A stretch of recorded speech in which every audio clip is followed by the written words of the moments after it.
Oh boy, sorry about being a little bit late. I made a last minute change on my presentation and it took me a second to get that prepared. Anyway, let's get this show started. How about we hop down a rabbit hole?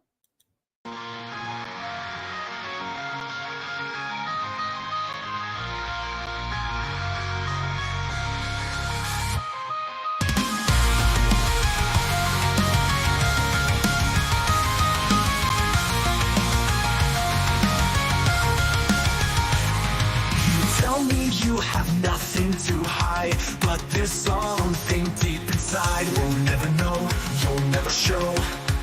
The secrets that you hold. Each day we sacrifice a piece of our lives. Don't give in to the lies, look inside. It won't break you, find it inside. To feel the lies that you hide. We know you don't care for truth. Is it pain from your youth? Something inside drives you far from the person that you are. The people come in droves, each one a drone, waiting for something to guide them home. Broken inside, together they find pride. From the world they hide, truth they deride. Everything must be untrue. You look between the false, see the dreams they told. The more you search, the more you'll find. Simple lies hide truth from your life. Don't give up the fight. The truth's in your sight. Dig deep, see the light. Embrace what's right. It won't break you, find it inside. To feel the lies that you hide. We know you don't care for truth. Is it pain from your youth? Break free from the chains. Unveil what's true, let go of the pain. In the rabbit hole you claw your way out. Embrace the truth and banish the doubt. Then banish the doubt. In the shadows you roam, haunted by ghosts, clinging to lies you needed the most. The mirror shows a face you don't recognize, a puppet on strings lost in your own lies. Each day we sacrifice a piece of our lives. Don't give in to the lies, look inside. It won't break you, find it inside. To feel the lies that you Glad this song's a few hide. minutes We know long. I you had to get don't some care water for because truth. I drank Is too it much coffee pain already. from your youth? The walls are closing in, time's running out. Can you hear the whispers, the silent shouts? Break the chains, free your mind. The truth is there if you dare to find. Broken inside, together they find pride. From the world they hide, truth they deride. Everything must be untrue. Look between the false, see the dreams they told. The more you search, the more you'll find. Simple lies hiding truth from your mind. Don't give up the fight. The truth's in your sight. Dig deep, see the light. Embrace what's right. It won't break you, find it inside. To feel the lies that you hide. We know you don't care for truth. Is it pain from your youth? Break free from Don't do the that. chains. Unveil what's Hello, true, let Richie. go of the pain. How are you? In the rabbit hole you claw your way out. Embrace the truth and banish the doubt. Hello, Sirloin. Then banish the doubt.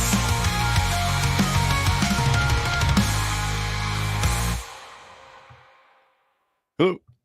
My name is Zerzu Zyquin, and welcome to my channel. How's everybody doing today? Let's pull myself up here.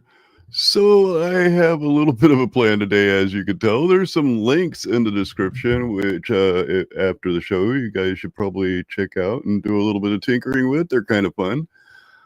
So today I am going to be talking about how Neil deGrasse Tyson made a recent statement. Hello, Nightwolf. Well, recent, 2 years ago or so. And he was wrong. I mean, it's not the first time he's been proven wrong. Don't get me wrong. If you're out there crunching numbers all the time, every so often you'll be, a little wrong. And one of the times was he mentioned something about you have to be 190,000 feet or something above the surface before you can see the curvature of the Earth.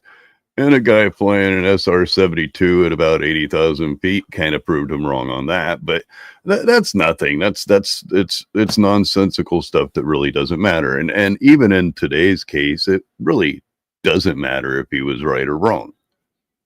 Now, I'm not going to totally bash on Neil deGrasse Tyson because, he's a great person. By the way, hello, Roisin. I have to say hello to you a few times there. Hi, how are you? Anyway, so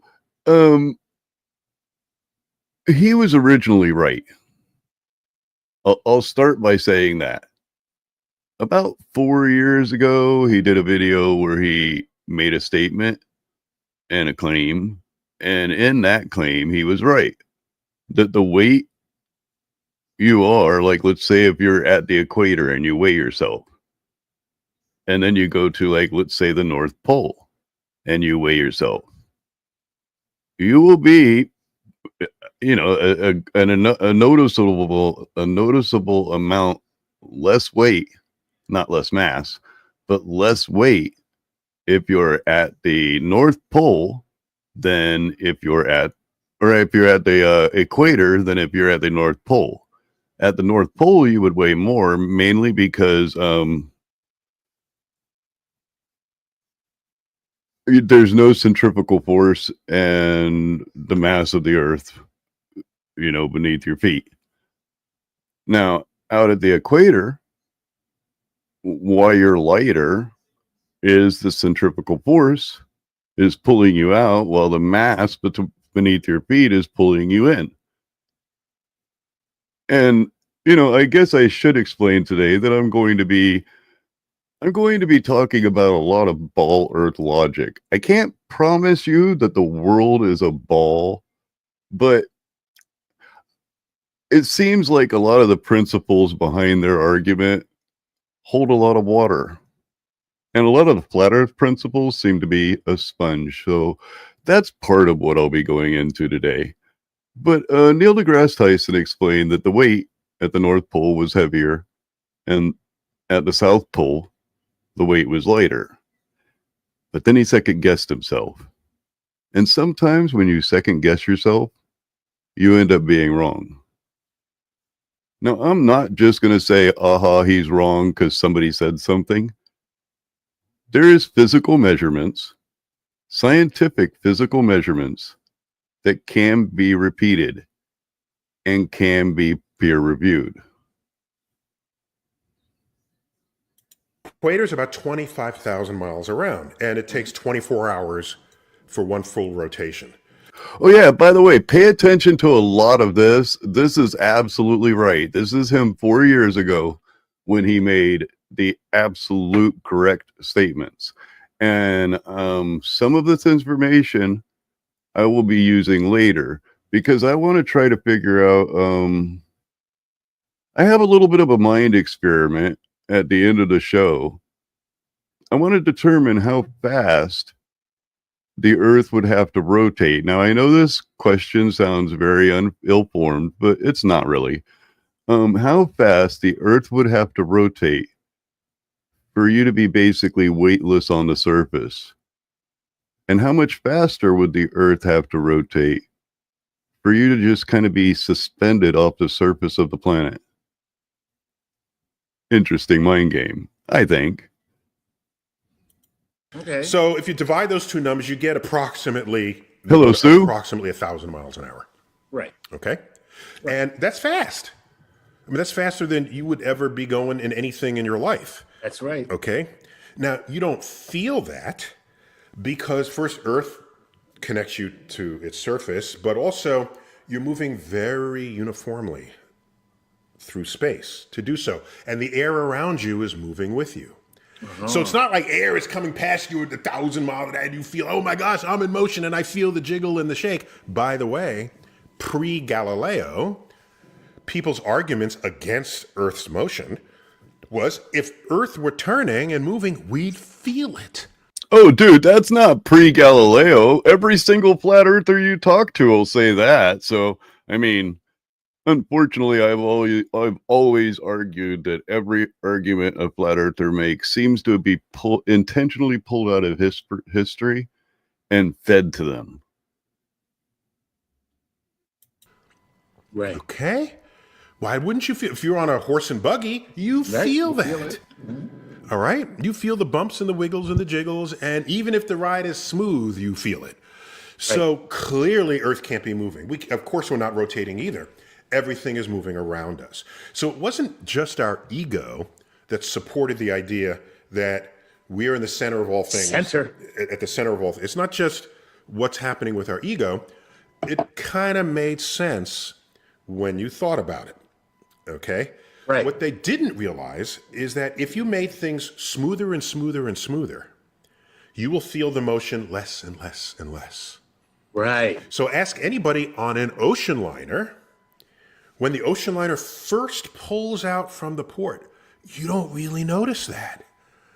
And you look around and you say, wait a minute, why is the dock Listen going up, by flat me? earthers. And you look at and you realize you're the one in motion, not the dock.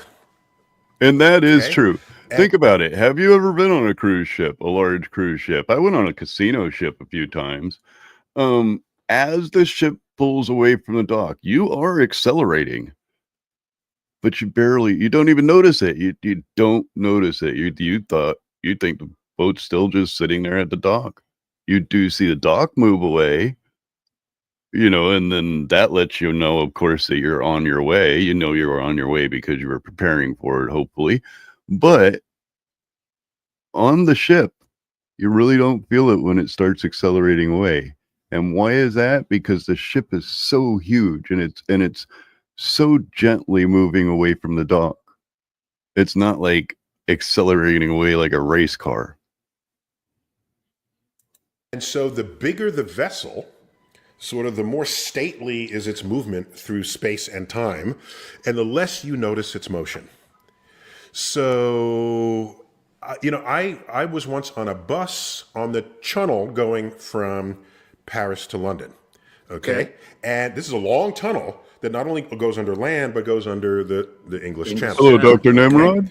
And so that is very well designed. It's very smooth. So I'm in a bus, and they drive the bus onto a car, and the car has no windows. Onto a railroad car. Car has no windows. So I'm in there, and I feel it kind of move a little bit, but it's a slow acceleration, and I think it has very high top speeds. But I have no concept of this. Okay? Now, inflate this scenario to the entire Earth. Okay. You are moving 1,000 miles an hour as Earth rotates. You are moving 18 miles per second in orbit around the sun, and you don't feel any of that. Okay? Okay. You don't feel any of that. So here's my point. All right? So the faster you rotate, Okay. the greater is the centrifugal force that will operate Hello, on you. Vestige and Peace. So let's How go are back you? to all the residents of Ecuador, which is not the only country that straddles the equator. Okay. Right. In fact, the equator goes entirely through the middle of Africa, for example. All right. So here we go. You can. Oh, for the Republicans, that's not the country of Africa. It's a continent with a bunch of countries. Just thought I'd let you guys know if there are any of you out there watching. Ask if it's trying to fling you off the Earth, Okay. but the force of gravity is resisting back. I'm doing great. By By the way, since you missed the beginning, we're watching when Neil deGrasse Tyson was correct about 4 years ago until he second guessed himself. what force is it trying to fling you off? That upward centrifugal force subtracts from the gravitational force that the Earth is trying to put on you. It subtracts. Okay. So, Chuck, what do you weigh here and now? 192 pounds. Yeah. You used to be like 170. I used to be happened? 178. Yeah. Jesus, I have challenge a Corona gentleman baby on that his I'm weight. pregnant with. Corona. I'm pregnant with a Corona baby. All right, I'll give you the 190 pounds, okay? Okay. So if you do the math, you run to Ecuador, because we're in the Western Hemisphere, so let's stay there. You run to Ecuador, you will not be 190 pounds. You'll be like 185 pounds. And that's about right. Now, what I believe he was probably using originally was the the GS or G sorry, WGS 84 is probably what he was using. And, you know, he ends up later on second guessing himself. But right now he is right. If you're on the equator, you would weigh a bit less than if you moved north of the equator towards the pole. What? That's how significant it is. That's If I did very my math significant. correct, and I think I did, there are pounds less that you weigh for living on the equator than for living anywhere else, simply because the spinning Earth is trying to fling you off. Okay, now again, I don't want to like totally attack Neil deGrasse Tyson because he's way smarter than I could ever be. I mean, he's brilliant. But when you start second guessing yourself, you know, sometimes we run into a problem if we don't have an ability to experience reality. We, or at least people who are working science through the numbers and not necessarily going out and doing the work that makes the numbers become either more apt to be real than just concepts. Now with theoretical physics, you find quite a bit that so like with the airplane, Neil deGrasse Tyson hasn't been in an airplane up to 85,000 feet in a SR-72, so he didn't have the real world applicable data return to show that at 85,000 feet there is a noticeable curve. And in this case, because he's not really went to Antarctica and measured his weight because he's never went to the North Pole and measured his weight at the North Pole, he really doesn't have any concrete data. He has mathematics, but no actual concrete data. However, there is somebody out there with concrete data that, if peer reviewed, would be proven that your original claim is right. Now we're going to watch where he kind of rolls back on his idea and he says that every place on Earth you weigh exactly the same.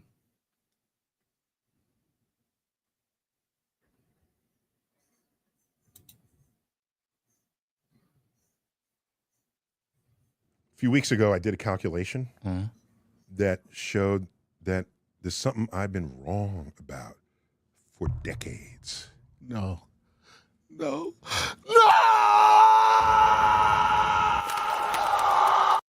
Well, as I explained, not necessarily decades, only a couple of years. And it's, you know, you probably didn't expect somebody to, or you probably didn't know you're using your math and you were unaware that somebody would go and test the weights. They've been working on this for at least a decade trying to figure out the weights.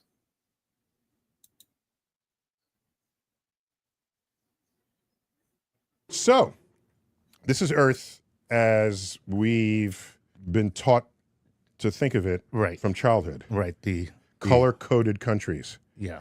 All right. I was talking with a geophysicist colleague, and he was referring to Earth's geode. A geode. Geode. And I said, oh, tell me more. So they care about the geode because they want to know what defines sea level for the oceans. Makes sense. Okay? So Oh, yeah, the no. The geode Not at all. is Nobody the can really shape know everything in science. that He's the just, ocean and it's takes not that he's wrong. in He's response probably should to just not look back only at his older the idea. gravity of the Earth, Okay. but the rotation of the Earth. Interesting. But by the time I get finished today, you'll see why I would like him to explore the weights that have been measured and why they should peer review the weights that have been measured. Because the young gentleman I'll be showing later in my show really could use the acknowledgement in the scientific community. He's done such great work and just doesn't have any acknowledgement. maybe he doesn't want that acknowledgement. I'm not sure.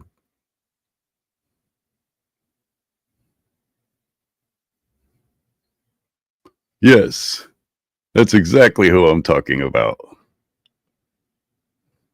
Dang. By the way, his link is in the if Earth description. were just a perfectly smooth sphere with water on it, Mm-hmm. the water would be bulgy around the equator, and it'd be thinnest At near the top. poles. Right. That's outer surface is the geode. Okay. Oh yeah, by the way, that's really what Earth looks like, according to science. That's not what the flat earthers think, but that's what the round earthers think. I'm not sure. That's surface. That's surface. Now, Earth bulges. We are about 5 miles wider Mm-hmm. across the equator than we are pole to pole. Okay. Not only that, a slight detail, we are wider just below the equator than at the equator. Big bottom Something Earth. to be proud of, Earth. So, right, so since we're squashed pole to pole, that makes us oblate, Okay. and we're not a perfect sphere. Oh my it's God. a spheroid. Oh, here it It's an oblate comes. spheroid, Okay. Oh. and we're slightly wider below the equator, so we're a pear-shaped. Every oblate time he spheroid. says that, I want to slap Gotcha. him. I mean, he's right, but All right. geez, not Perfect. like a But pear. let's Like, ignore the slightly below the equator part and just say, right on the equator, Mm-hmm. there's a centrifugal force that would make you lighter. That than makes if, sense, Than yeah. if you were on the poles. It's spinning, Spinning. right? Your tendency to go in a straight line Right. will lift you off the Earth. Right. You can calculate. I calculated this. Okay. Okay, and you're a svelte Hello, Laura. 160 pounds.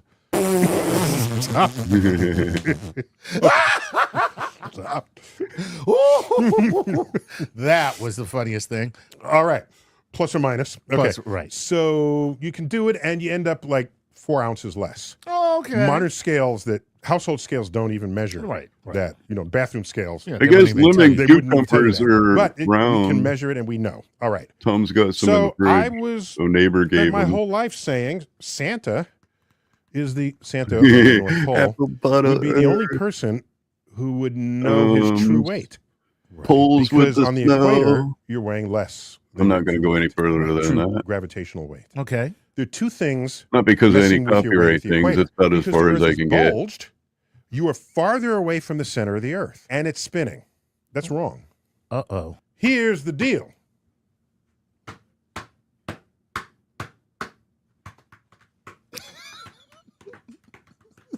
It turns out everywhere on the geode, Mm-hmm. you weigh exactly the same. Nope. What? If the Earth bulges from spinning, if you bulge at the equator, the poles come in a little Come bit. down, right? Okay? So now it sounds like I'm closer to the center of the Earth. I should weigh more. However, not the entire Earth is pulling on you. It turns out that while you are closer to the center of the Earth, there's less mass pulling on you. Only you can do this, you can show this with calculus and Newton's laws of gravity, Mm-hmm. that if you are smaller from pole to pole, the only part of Earth attracting you Now this you should probably pay attention to because this part is accurate. is the sphere. And I'll be that using is this the idea cutaway later. between your feet and the center of the Earth. And that sphere does not include the bulging that comes outside of that sphere. Okay. Those factors combined exactly equal the factors that affect your weight here on the equator, because the entire mass of the Earth is pulling Pulling on on you. you because you're at the center. Okay, because you're at a You're widest point. Now, Right. what is this? What is the sphere beneath your feet? It's got everything. It's all of it. All of it. It's all of it. So these two things, these two, principles, if you want to call them, they cancel out. Yes, they exactly cancel. The fact that you have the whole Earth pulling on you, yet we're spinning, Right. okay? So you have all the mass of the Earth, but the spinning, so that makes you weigh more, but then you're spinning, that makes you weigh a little less, plus the Earth is a little wider, so that makes you weigh a little less, okay? All of that, You put it together. put it together, it comes out in the wash compared to your weight on the pole. pole. Wow. And we pretty much call that hogwash. And why do I call that hogwash? Well, critical think went to Antarctica with the final experiment. And what he did, well, he did several experiments, several great experiments.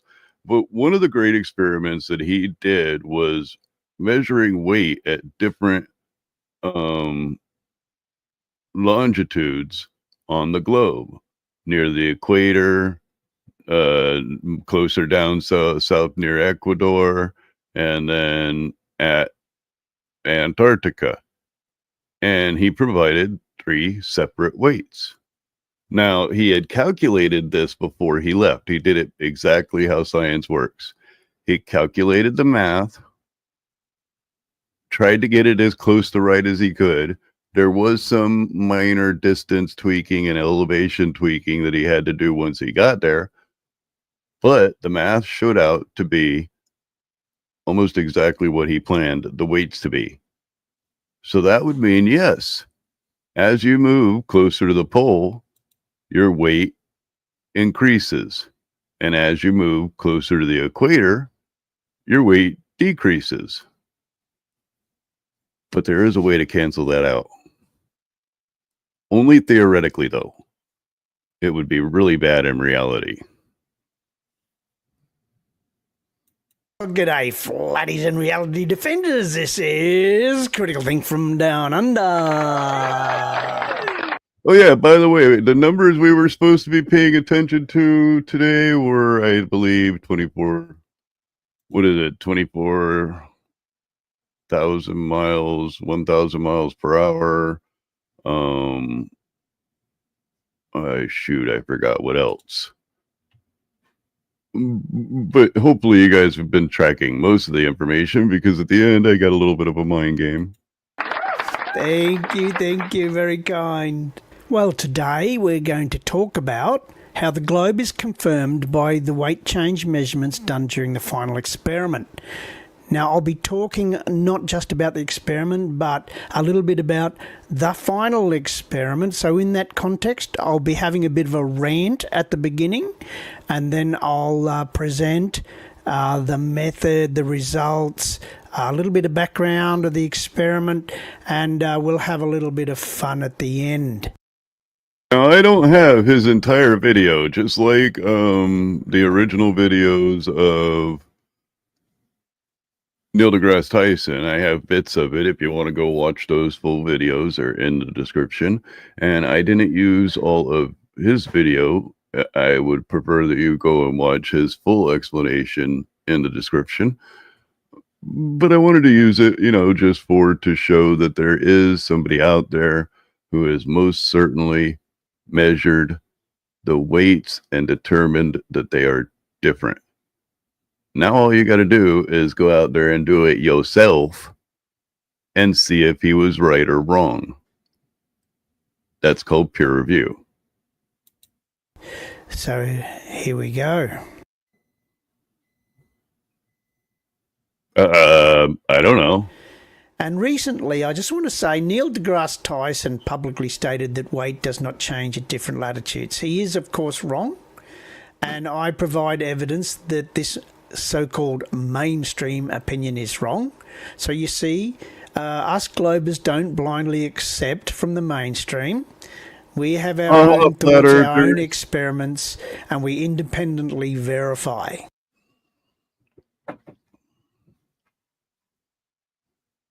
Now, a little bit of theory, just quickly. I've done this before, but some people ask for a bit of a recap on this. So the Earth is not exactly a circle, and we have to take that into account.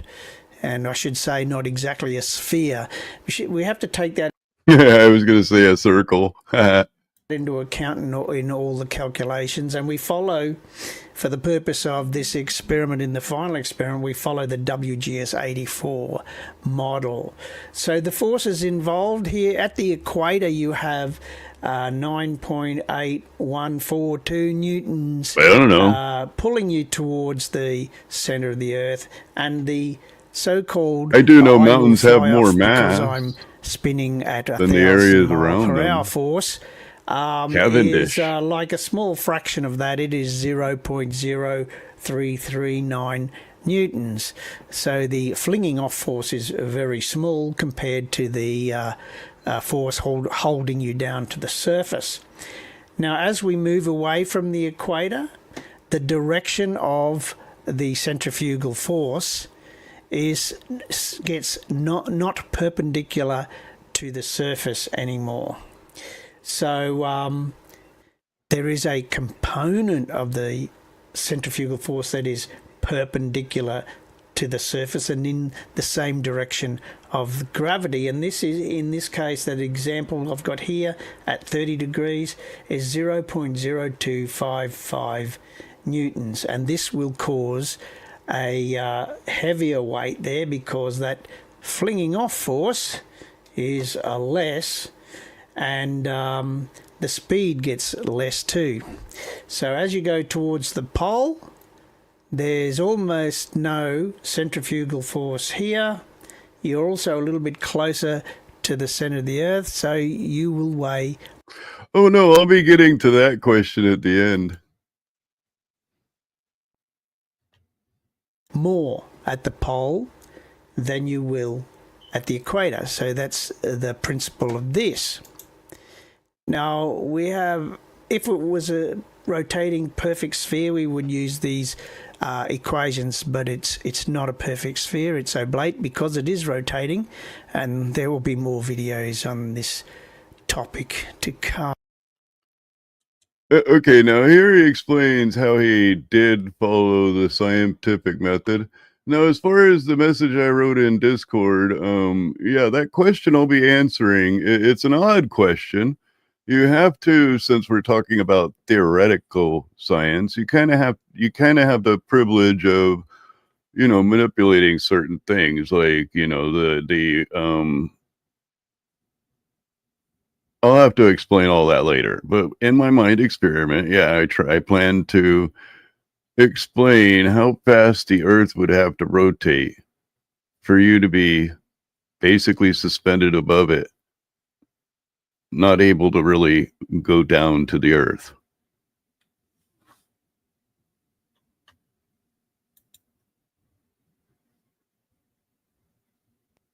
Now, I've also been accused of not following the scientific It's method. just a fun mind This is game. what flat earthers say when they've got nothing else to say and they don't understand the scientific method. But basically, we've got here, in general, we look for a new law by the following process. First, we guess it, which is the hypothesis. So we've got a hypothesis WGS 84.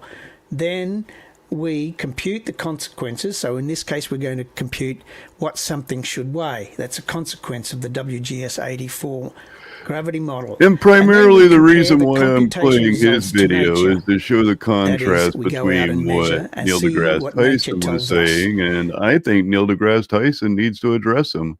So here we're going to go into his weight. I brought 3 scales on the trip. Now, I did not recalibrate this scale, which is my main scale, my most accurate scale.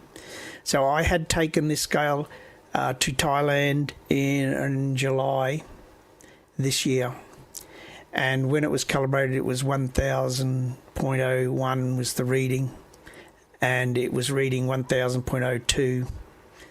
And it read 1000.01 sometimes as well. But this is my last reading before I left. Poor Scale Laura. is the same calibration as when I went to Thailand. I did Everybody's recalibrate thinking my about you naked. El Cheapo scale. So this one has been handed over to MC Toon, and we'll analyse that later. And I brought my backup scale. So this is my second best scale. I took that to Thailand in September, October, and I tested it, how accurate it was and how stable it was.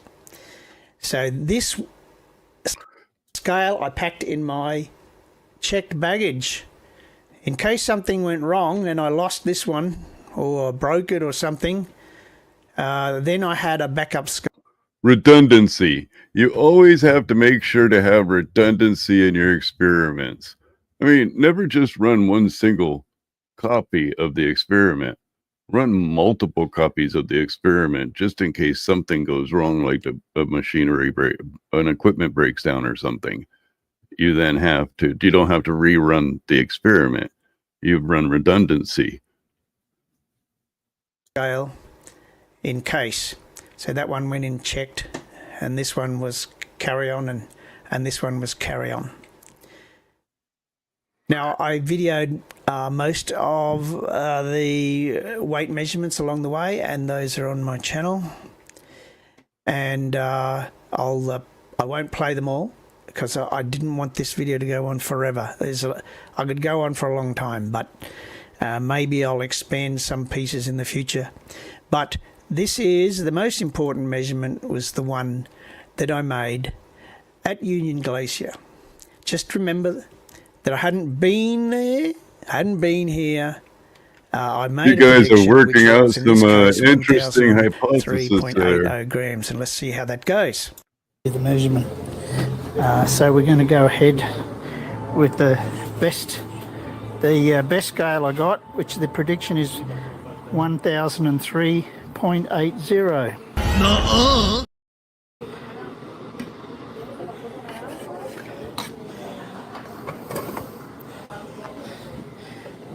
So down there outside it was 1003. We weighed it around about 76. So in here a little bit more stable environment, it's a little bit more 1000, but it's still 1003 is settled down to 0.82, which is 0.02 of a gram from what was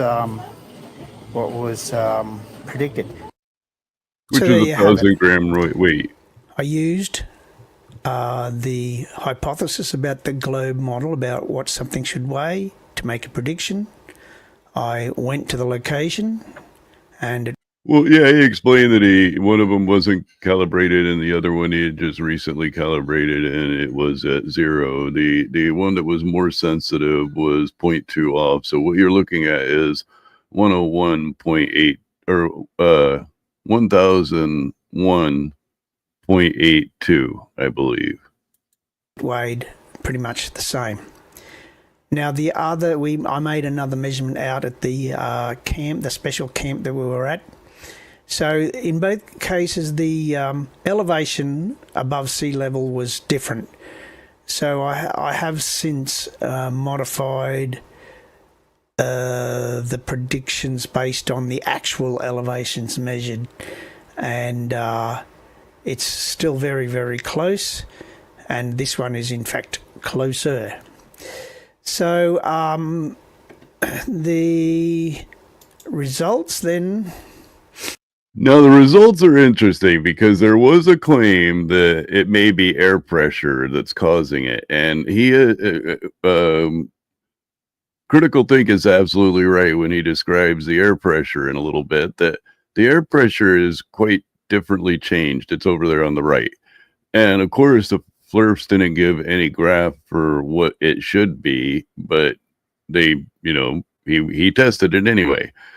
Now, this air pressure changes. If they did anything to the actual graph, you would probably see that right about, if you look at the very last two parts of the graph from the bottom, that major pressure change there should have made a major pressure change on his actual weight measurements, but it didn't. Now, where did he get his original calculations? I don't remember if I went into that. So let's go ahead and pop this up real quick. Doop. Boop. No, not start recording. Virtual camera. Okay, so this is one of the websites it's in. It's Walter Bislin's calculations based on the WGS or WSG 84 or whatever. And this is one of the tools that you can use if you wanted to just kind of like zero out gravity or maybe even negative gravity to figure out part of my answer today or all of my answer today. And that is, can you What, did I get something wrong here? Anyway, so this little app here is kind of neat to use if you guys want to tinker around with how much you would weigh in different portions of the earth. You can change your longitude and latitudes and your weight and whatnot. And then there's this interesting little tool here. Now, this interesting little tool, later I'll be using it to show about where we get to zero gravity. What cause would be on the Earth itself that we want to kind of ignore in our theoretical physics or in our theoretical thought experiment.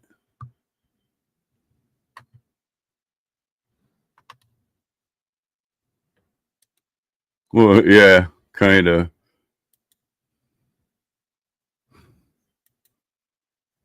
Plotted. I think I meant tinker. I really do. It up with all the formulas. So in this graph down the lower left, the green line is what I measured. The red line is the globe prediction.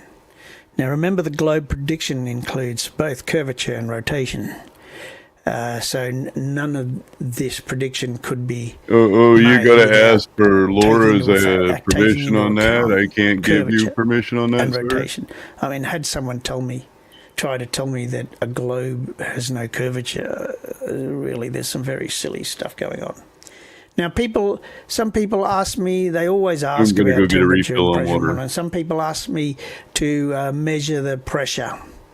And I still don't know why I'm measuring this pressure, but there you go. That's the weight versus pressure. You can see that there's no correlation, and I'm still waiting for some kind of prediction to plot on that graph. I don't have it.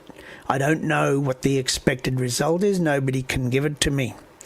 And so that currently is useless, proves nothing.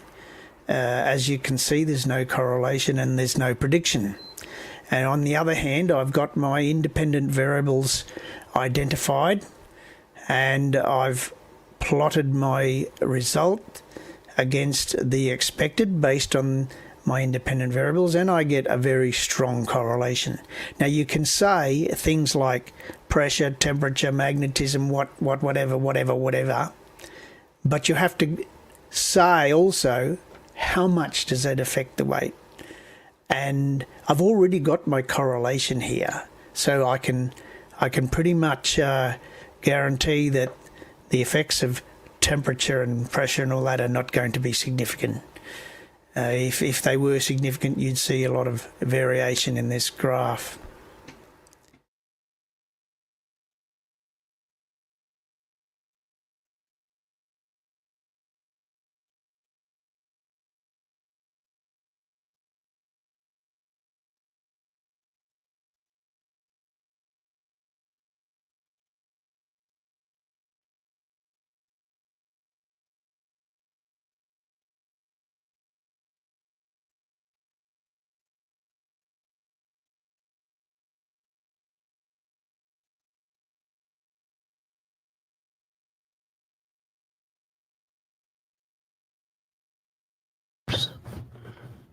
Missed it. Anyway, so Critical Think, as I said, does have an experiment that should be peer reviewed. It should most certainly,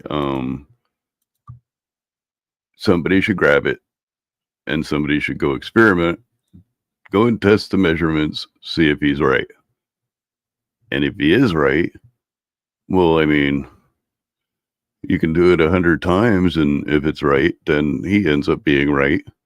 And Neil deGrasse Tyson wasn't necessarily wrong. He was right up to 4 years ago. He only changed his mind about 2 years ago. So I'm sure he's probably, if he sees, because I'm not the only person that's done similar videos on this, if he sees these type of videos, I'm sure he will probably reach out to him. I mean, he reached out to what was it, Terrence Howard, you know? Let me get a drink of my water real quick. So what was this nonsense experiment that I was talking about today? Not experiment, a mind game. The best I could describe it as a mind game. And the reason why we have to be able to remove a certain piece of reality. Now, the piece of reality I'm referring to is that, the earth isn't consistent. So as you spin the earth, it's going faster and faster. It's going to squish outward until it eventually does end up becoming a flat earth. Now, at that point, there are some calculations interesting on this that I found, which I'm not going to dabble into at this moment, but I found on this app here, which kind of shows that gravity on a flat earth, everybody would be, let me make this a big screen, but on a flat earth, everybody would be weightless everywhere, the equator and even the outer extremities. And even Neil deGrasse Tyson kind of explains that. That's kind of where I got this video clip, was where he was explaining how gravity would work even on a flat earth, that unfortunately they would be weightless. And that made me think of another mind experiment type game. Now, if I take this calculator, I also discover that that's not necessarily true. Because as I drop down, the gravity, you're wanting to watch at the very bottom, gravity at the poles, as I slide down, the gravity does drop, or raise, I mean, and then there's a point where it starts to increase again. Look, oh, there it is, decrease again. So once the earth got squished to a certain point, I believe it's roughly a 500,000 radius.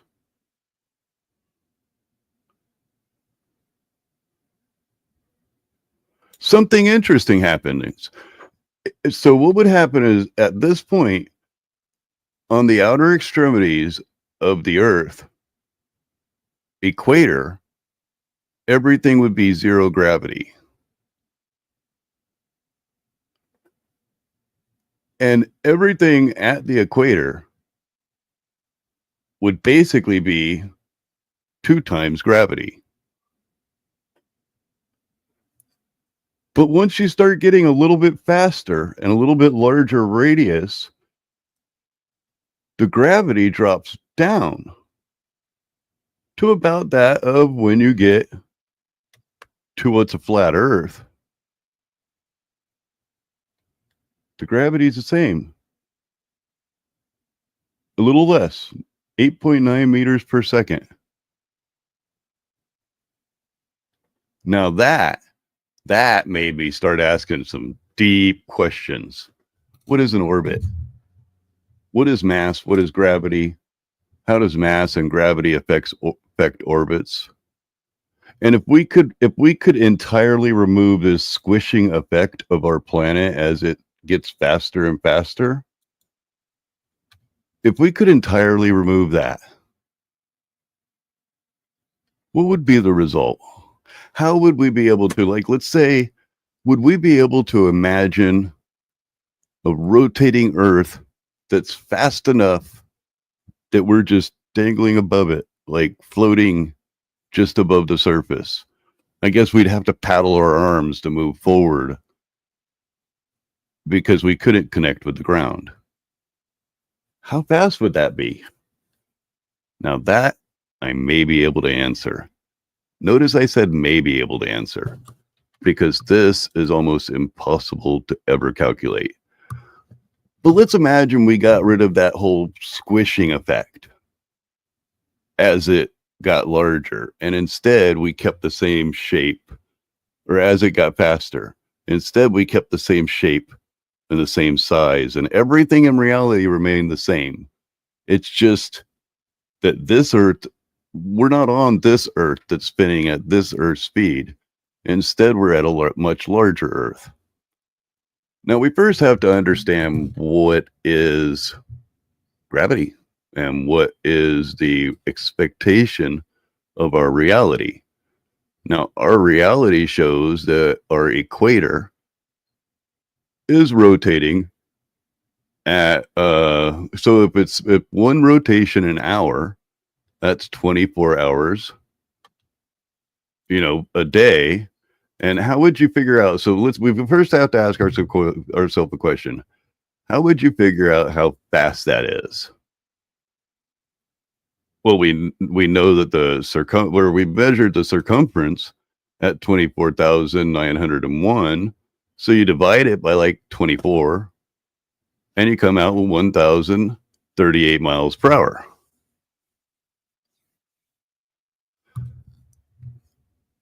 Now we have to ask ourselves, what we're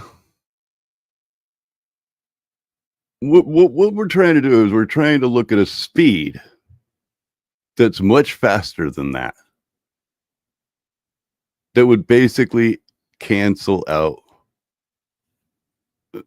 gravity. Now, if we think about the International Space Station, how fast is it? How many minutes does it take to make one rotation around the Earth? That's 90 minutes to make one rotation around the Earth. I can't explain gravity, sorry. At least not the causation. I can explain gravity, but not the causation. Anyway, so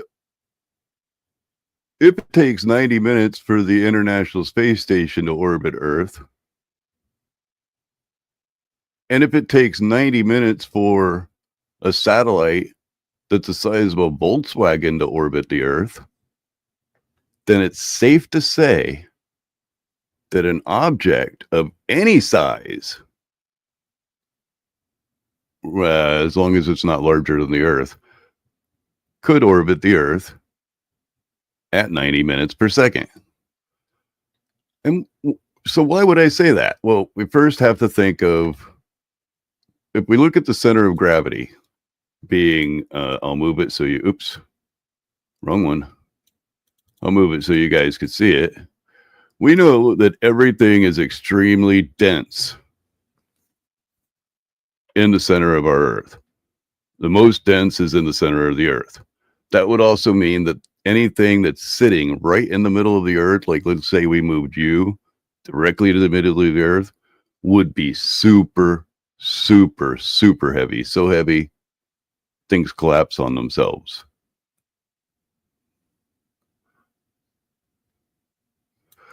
So as you get further out from the center, we won't go all the way out. Out here, it's less dense. Not so much density. And as you get further out, you end up getting to a point of orbit. Now that is basically that little cherry spot. And what is that little spot? That little spot in the International Space Station is 17,500 miles per hour.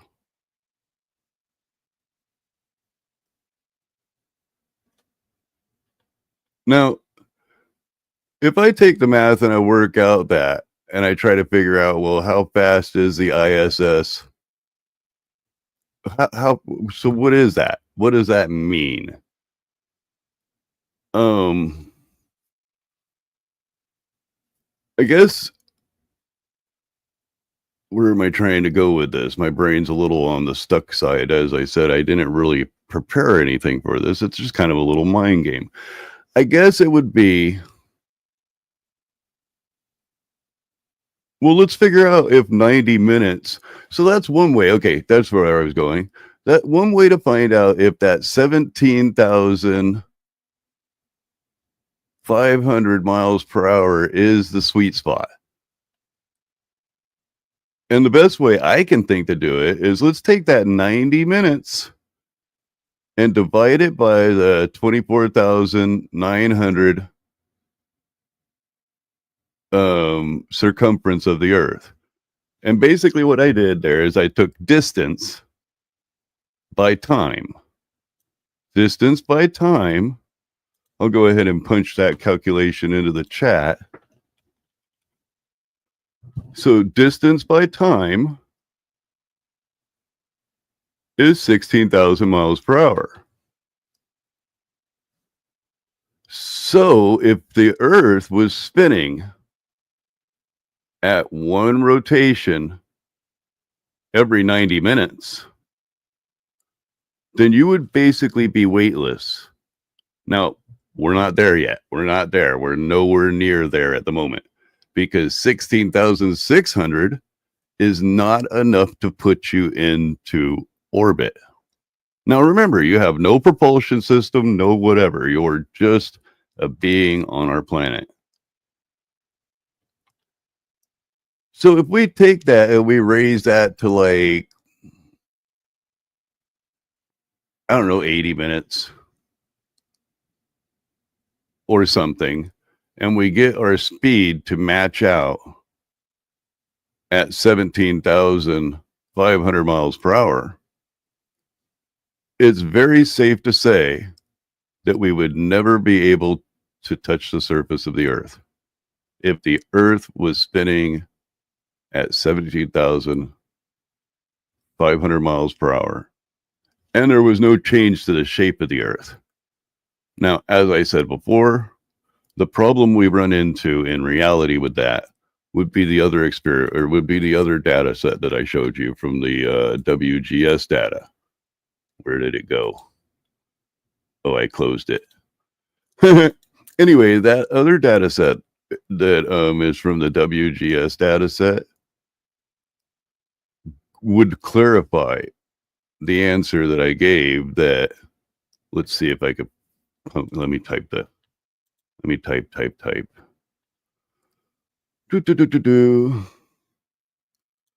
Speed. So the speed is what? 24,901 divided by 24. We get something like this.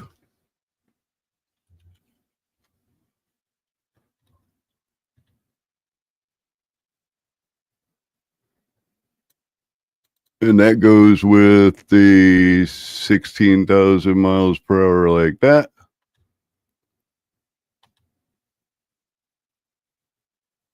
And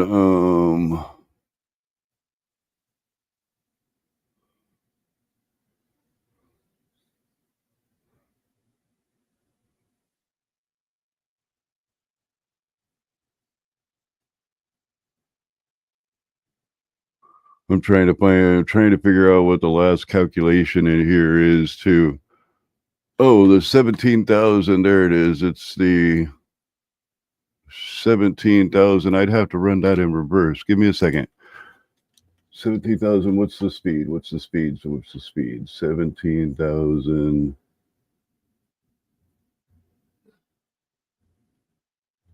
500. Okay, so let's.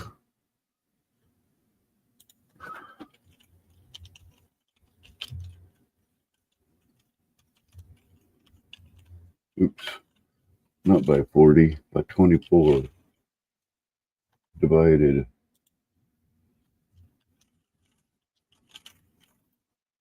Buttons.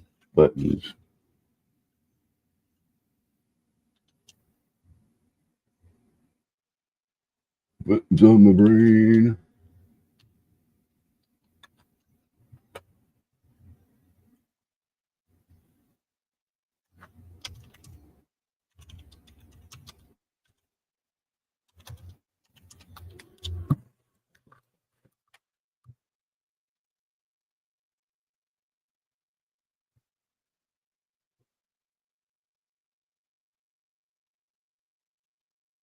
I got that wrong somehow.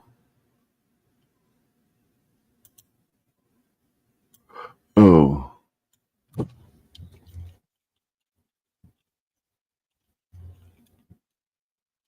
Yeah, that final calculation I'm kind of having a bit of a hard time with.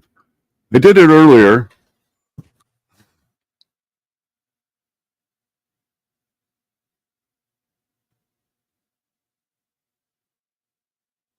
I don't believe so. I basically have removed most of the physics in order to, because what happens as you get a faster rotating Earth, the Earth starts to stretch out, and you end up, so the outer edges, as I said, it will end up canceling everything out once you get the Earth to this type of speed that I'm talking about, and you'll still have basically the same gravity on Earth. That's what I was trying to explain with the other page I was showing you. It's in the description here. I may as well go to my own thing to catch the description link. Why is that? Because it's just easier to find.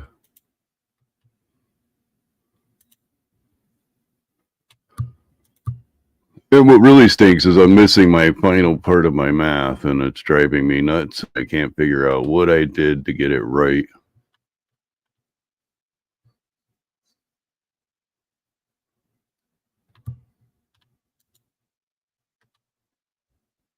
Here we are. Where's the description? So we go to this tool down here.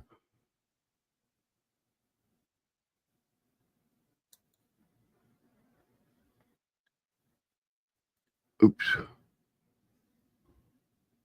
No.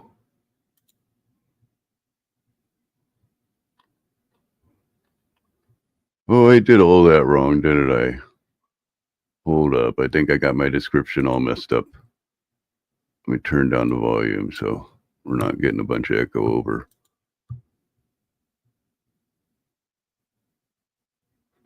Neil's review. Oh, the tool. There it is. It's not clickable. Sorry about that, guys. YouTube's been giving me an issue with that lately.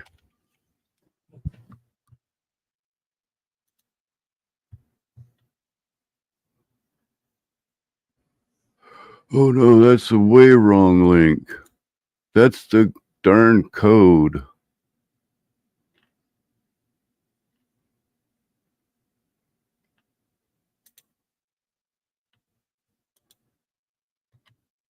Yeah, I'll have to fix some of my links as well, it looks like. It looks like I messed all up on my tech today. Because that goes to the code, not the tool. And then this goes to Bislin's thing, I think.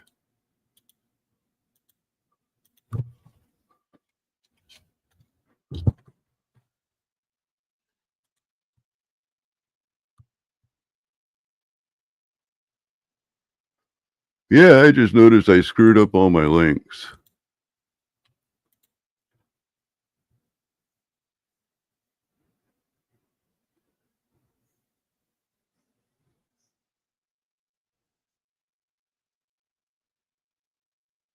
Right. And yeah, I did not include the speed of light into it. And at the moment, my brain's pretty much fried. I'm an hour into this. And I missed my final calculation on what I was trying to figure out.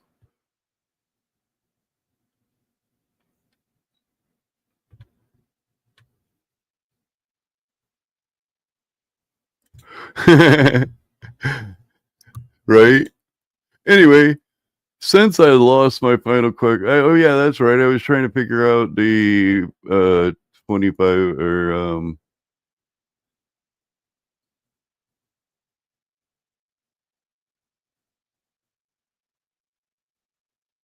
something I already figured out, I believe. The 17,500 miles per hour would be 85 minutes a second, but 85, one rotation every 85 minutes. But I can't remember where or how I got to that calculation. Hopefully somebody can work it backwards for me. As always, you guys are awesome. Remember, you don't have to be wise. Just don't submit to stupid like I just did. Thank you very much and have a good day.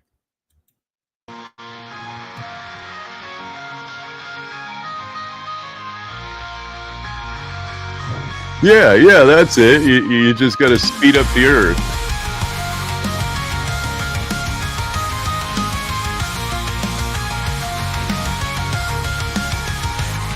You tell me you have nothing nothing too high, but there's something deep inside we'll never know, you'll never show. The secrets that you hold. Each day we sacrifice a piece of our lives. Don't give in to the lies, look inside. It won't break you, find it inside. To feel the lies that you hide. We know you don't care for truth. Is it pain from your youth? Something inside drives you far from the person that you are. The people come in droves, each one a drone, waiting for something to guide them home. Broken inside, together they find pride. From the world they hide, truth they deride. Everything must be untrue. Look between the false, see the dreams they told. The more you search, the more you'll find. Simple lies, hide truth from your life. Don't give up the fight. The truth's in your sight. Dig deep, see the light. Embrace what's right. It won't break you, find it inside. To feel the lies that you hide. We know you don't care for truth. Is it pain from your youth? Break free from the chains. Unveil what's true, let go of the pain. In the rabbit hole you claw your way out. Embrace the truth and banish the doubt. Then banish the doubt. In the shadows you roam, haunted by ghosts, clinging to lies you needed the most. The mirror shows a face you don't recognize, a puppet on strings lost in your own lies. Each day we sacrifice a piece of our lives. Don't give in to the lies, look inside. It won't break you, find it inside. To feel the lies that you hide. We know you don't care for truth. Is it pain from your youth? The walls are closing in, time's running out. Can you hear the whispers, the silent shouts? Break the chains, free your mind. The truth is there if you dare to find. Broken inside, together they find pride. From the world they hide, truth they deride. Everything must be untrue. Look between the false, see the dreams they told. The more you search, the more you'll find. Simple lies, hiding truth from your mind. Don't give up the fight. The truth's in your sight. Dig deep, see the light. Embrace what's right. It won't break you, find it inside. To feel the lies that you hide. We know you don't care for truth. Is it pain from your youth? Yeah, I found the math finally. Unveil what's true, let go of the pain. In the rabbit hole you claw your way out. Embrace the truth and banish the doubt. Then banish the doubt.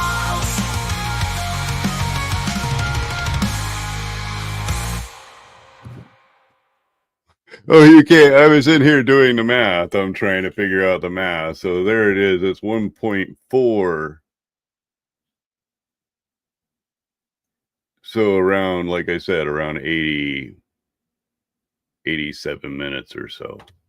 Once I do the reverse of that math to figure out where I think it's like 87 minutes or so. Bye, guys. I mean, that's as close as I can get. That's not exact, but that's as close as I can get to what's the orbit of the space station? Orbit of the space station was 17,500. So that's pretty darn close. Now, of course, I didn't put C in there. Bye, guys.